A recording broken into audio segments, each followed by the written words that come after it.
Aku cakap jangan menyampuk boleh. Assalamualaikum. Salam. Jual apa? Jual kopi bang. Okey, satulah. Tapi aku nak yang ada buah strawberry.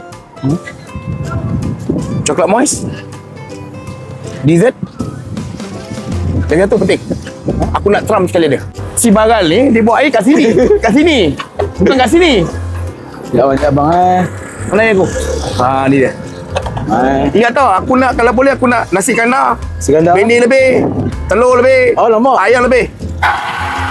Tak ada bang. Bukan mamak bang. Aku tengok kau menjaga pun tamak sekarang ni. Oh lama. Kat Kelebang kau ada. Dekat Pantai Puteri pun kau ada. Hantar mau ada bang.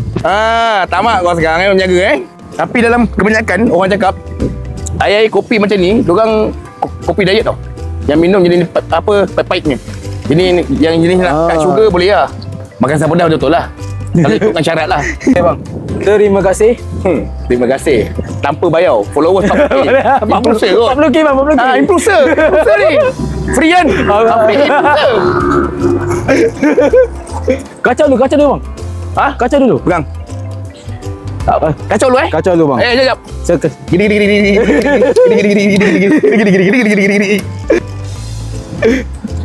Enak air okey tak? Dia manis-manis. Manis-manis pahit. Manis-manis pahit.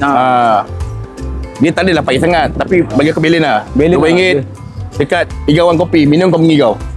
Syapali.